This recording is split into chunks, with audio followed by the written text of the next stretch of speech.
السلام علیکم دوستو، میں ہوں علی شاہ اور آپ دیکھ رہے ہیں بایوگرافی اردو۔ آج ہم بات کریں گے پاکستانی سیاستدان، براڈ کاسٹر، شاعر اور مذہبی شخصیت ڈاکٹر عامر لیاقت حسین کے بارے میں۔ ڈاکٹر عامر لیاقت حسین 2 بار رکن قومی اسمبلی رہے۔ پہلی مدت 21 نومبر 2002 سے 5 جولائی 2007 تک تھی، جو کہ حلقہ انتخاب حلقہ یعنی 249 کراچی سے تھی۔ وہ 5 سپتمبر 2004 سے 5 جولائی 2007 تک وزارت مذہبی امور کے سربراہ رہے تھے۔ دوسری رکن قومی اسمبلی کی مدت 13 اگست 2018 سے 9 جون 2022 تک تھی، جو کہ پاکستان تحریک انصاف کی طرف سے حلقہ انتخاب یعنی 245 کراچی شرقی سے تھی۔ پیدائش 5 جولائی 1971 کو محمد کالونی میں ہوئی اور آپ کا تاریخ وفات 9 جون 2022 یعنی 51 سال کی عمر میں وفات ہوئی تھی۔ رہائش منظور کالونی میں تھی اور شہریت پاکستانی تھی۔ مذہب اسلام تھا اور ان کی جماعت متحدہ قومی موومنٹ یعنی MQM 2002 سے 2016 تک اور پاکستان تحریک انصاف میں شمولیت 2018 میں ہوئی تھی۔ ڈاکٹر عامر لیاقت کا پیشہ ٹیلی ویژن میزبان، سیاستدان، کالم نگار اور مصنف ہے۔ آپ کی مادری زبان اردو ہے۔ عامر لیاقت حسین کے والد شیخ لیاقت بھی قومی اسمبلی کے ایک رکن تھے۔ انہوں نے 1994 میں MQM میں شمولیت اختیار کرنے کے بعد 1997 میں ایک نشست جیتی تھی۔ ان کے والد اپنے بیٹے کی طرف سے نالاں رہتے تھے۔ ان کے ایک بھائی عمران لیاقت حسین منحرف شیعہ مشہور تھے، یعنی شیعوں کے لیے ذاکر کے طور پر خدمات فراہم کرتے تھے۔ ایک انٹرویو میں حسین نے کہا کہ انہوں نے 1995 میں لیاقت میڈیکل کالج جام شورہ سے bachelor of medicine, bachelor of surgery یعنی MBBS کی ڈگری حاصل کی اور 2002 میں اسلامک سٹڈیز میں ڈاکٹر آف فلاسفی یعنی PhD کی ڈگری ٹرینٹی کالج سے حاصل کی۔ انہوں نے ٹرینٹی کالج اور یونیورسٹی سے 2002 میں اسلامک سٹڈیز میں ماسٹر آف آرٹس کی ڈگری بھی حاصل کی۔ 2006 میں پاکستان کے ہائر ایجوکیشن کمیشن نے ٹرینٹی کالج اور یونیورسٹی سے حاصل کی گئی اسلامک سٹڈیز میں BA کی ڈگری کو غیر تسلیم شدہ اور جعلی قرار دیا۔ 2003 میں دی گارڈین نے اس یونیورسٹی کو ایک گھوٹالے کے طور پر رپورٹ کیا، جہاں کوئی بھی 28 دنوں کے اندر $150 کے حساب سے ڈگری خرید سکتا ہے۔ جامعہ کراچی نے 2005 کے اوائل میں ان کی BA کی ڈگری کو جعلی قرار دیا تھا۔ عامر لیاقت حسین نے 2002 کے پاکستانی عام انتخابات کے لیے نامزدگی فارم جمع کرواتے ہوئے الیکشن کمیشن آف پاکستان کو اپنی BA کی ڈگری کا اعلان کیا۔ یہ اطلاع دی گئی کہ عامر لیاقت حسین نے انتخابات میں حصہ لینے کے لیے اہل بننے کے لیے ٹرینٹی کالج اور یونیورسٹی سے اپنی ڈگریاں خریدی تھیں۔ 2002 میں پاکستان کی صوبائی اور قومی اسمبلی کی نشستوں کے لیے انتخابات میں حصہ لینے والوں کے لیے کم از کم بیچلر ڈگری کا حامل ہونا لازمی قرار دیا گیا تھا۔ عامر لیاقت حسین کا 1995 میں لیاقت میڈیکل کالج جام شورہ سے MBBS کی ڈگری حاصل کرنے کا دعویٰ بھی جھوٹا ثابت ہوا تھا، اس حقیقت کی بنیاد پر کہ اگر ان کے پاس یہ ڈگری ہوتی تو اسے 2002 کے عام انتخابات میں حصہ لینے کے لیے کسی جعلی بیچلر، ماسٹرز یا ڈاکٹریٹ کی ڈگری کی ضرورت نہیں ہوتی۔ یہ بھی نوٹ کیا گیا کہ کوئی ایک ہی وقت میں 2 مختلف فیکلٹیز میں نہیں پڑھ سکتا، کیونکہ عامر لیاقت حسین نے دعویٰ کیا تھا کہ ان کے پاس 1995 میں MBBS اور 1995 میں ٹرینٹی کالج سے اسلامیات میں BA کی ڈگری حاصل کی۔ 2012 میں یہ اطلاع ملی کہ عامر لیاقت حسین کراچی یونیورسٹی میں بیچلر آف آرٹس کی ڈگری کے لیے امیدوار کے طور پر حاضر ہوئے، جہاں سے انہوں نے 2008 میں گریجویشن کیا۔ اسلامک سٹڈیز میں اس نے ماسٹر کی ڈگری حاصل کی، لیکن وہاں کے حکام کے مطابق عامر لیاقت حسین نے کبھی کسی کلاس میں شرکت نہیں کی اور نہ ہی کسی امتحان میں بیٹھے۔ حکام نے بتایا کہ حسین کا داخلہ فارم شروع میں کسی دوسرے شخص کی تصویر کے ساتھ جمع کرایا گیا تھا اور بعد میں اسے عامر لیاقت حسین کی تصویر سے تبدیل کر دیا گیا۔ یہ بھی بتایا گیا کہ حسین خود سیمسٹر کے امتحانات میں نہیں بیٹھے تھے۔ 2015 میں یہ اطلاع ملی تھی کہ عامر لیاقت حسین نے اشورڈ یونیورسٹی سے جعلی ڈگری حاصل کی تھی۔ وفاقی تحقیقاتی ایجنسی کے مطابق ان کا پروفائل ایگزیکٹ کے مین سرور میں نوٹ کیا گیا تھا۔ حسین نے اعتراف کیا کہ اس نے ایش ووڈ یونیورسٹی سے $1136 میں جعلی ڈگری خریدی تھی۔ عامر لیاقت حسین نے پہلی شادی سیدہ بشرا اقبال سے کی تھی، جن سے ان کے 2 بچے ہیں، تاہم یہ تعلق 2020 میں طلاق پر ختم ہو گیا تھا۔ 2018 میں پاکستانی ماڈل اور اداکارہ سیدہ طوبہ سے دوسری شادی کی۔ سیدہ طوبہ رمضان ٹرانسمیٹر میں عامر لیاقت کے ساتھ بطور میزبان بھی نظر آئیں۔ فروری 2022 میں سیدہ طوبہ انور نے خلا لے لیا۔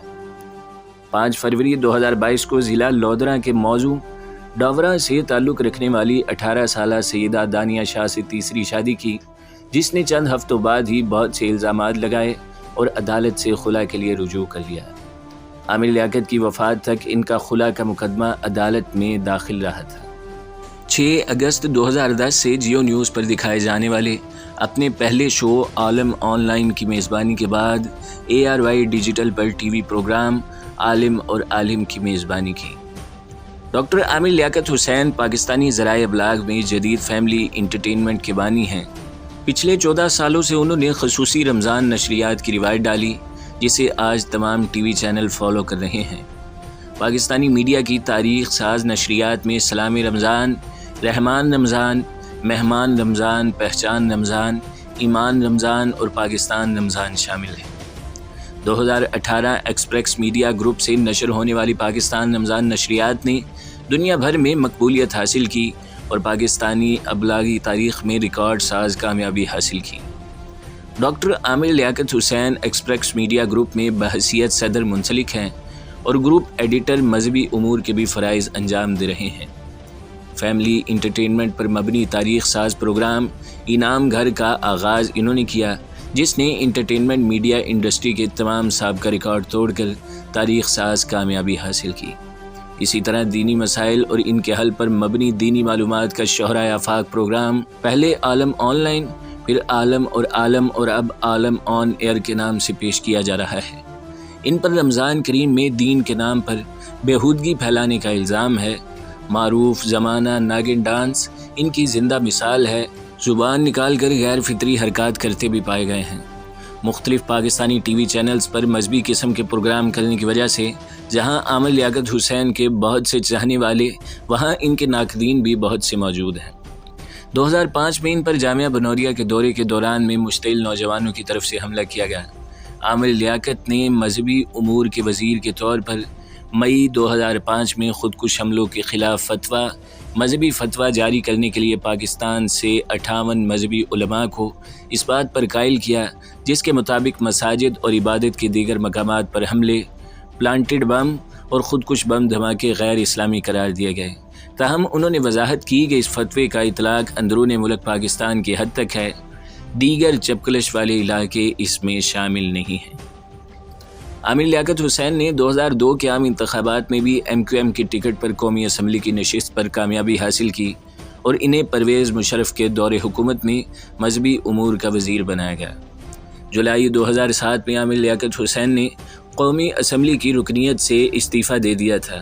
ان کا یہ استعفیٰ اس وقت سامنے آیا جب انہوں نے انڈین مصنف سلمان رشدی کو ٹی وی پروگرام میں واجب القتل قرار دیا تھا۔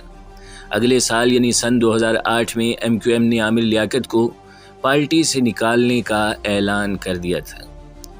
عامر لیاقت حسین نے ایک طویل عرصے تک سیاست سے کنارہ کشی اختیار کی اور سن 2016 میں MQM کے سربراہ الطاف حسین کی متنازع تقریر سے چند روز قبل وہ دوبارہ سرگرم ہوئے تھے۔ جب 22 اگست 2016 کو رینجرز نے ڈاکٹر فاروق ستار اور خواجہ اظہار الحسن کو حراست میں لیا تو عامر لیاقت کو بھی اسی روز گرفتار کیا گیا تھا اور رہائی کے بعد ڈاکٹر فاروق ستار کی پہلی پریس کانفرنس میں وہ بھی موجود تھے، لیکن بعد میں دوبارہ غیر متحرک ہو گئے تھے۔ عامر لیاقت حسین کی تحریک انصاف میں شمولیت کی خبریں 2017 میں سامنے آئی تھیں۔ ان کی اپنی ٹویٹس کے باوجود اعلان سامنے نہیں آیا تھا، مگر بالآخر وہ پارٹی میں شامل ہو گئے تھے۔ پارٹی میں شمولیت کے وقت بھی عامر لیاقت کو PTI کے کچھ حامیوں کی طرف سے تنقید کا نشانہ بنایا گیا۔ 2018 میں عامر لیاقت حسین نے عمران خان کے ہمراہ ایک پریس کانفرنس میں پارٹی میں شمولیت کا اعلان کیا تھا، تو انہوں نے کہا تھا کہ میرا آخری مقام PTI تھا۔ وہ 2018 کے انتخابات میں NA 245 سے رکن قومی اسمبلی منتخب ہوئے تھے۔ عامر لیاقت حسین نے 2002 میں قومی اسمبلی انتخابات میں حصہ لیا اور متحدہ قومی موومنٹ کی وابستگی سے قومی اسمبلی میں نشست حاصل کی۔ انہوں نے 2007 میں قومی اسمبلی کی رکنیت اور مذہبی امور کی وزارت سے استعفیٰ دے دیا۔ عامر لیاقت نے 4 جولائی 2007 کو مذہبی امور کے لیے ریاست کے وزارتی عہدے سے اور قومی اسمبلی کی رکنیت سے استعفیٰ دیا۔ ایک سرکاری بیان کے مطابق پارٹی یعنی متحدہ قومی موومنٹ MQM عامر لیاقت حسین کی طرف سے سلمان رشدی کے خلاف دیے جانے والے بیان پر ناخوش تھی۔ جون 2016 میں ذرائع ابلاغ کے مطابق MQM نے ان کی رکنیت بحال کر دی تھی۔ 2018 کو رکن قومی اسمبلی منتخب ہوئے تھے۔ پاکستان تحریک انصاف کا ساتھ انہوں نے مارچ 2022 میں چھوڑ دیا، جب پاکستان تحریک انصاف کے خلاف تحریک عدم اعتماد لائی گئی۔ اس پر عوام کی طرف سے عامر لیاقت کو لوٹا اور غدار کہا گیا۔ سوشل میڈیا پر اکثر ان کی جعلی ڈگریوں والے اسکینڈل اور دیگر مذہبی اختلافات کی بنا پر انہیں تنقید کا نشانہ بنایا جاتا رہا۔ ان کی چند کتابوں میں میری آواز سارے زمانے کی صدا ہے، ان کا شعری مجموعہ ہے، دوسری کتاب ختیجۃ الکبریٰ، تیسری کتاب لاؤڈ سپیکر اور آثار قیامت ہیں۔ عمران لیاقت حسین 9 جون 2022 کو اپنے آبائی شہر کراچی، پاکستان میں انتقال کر گئے۔ ان کی عمر 51 برس تھی۔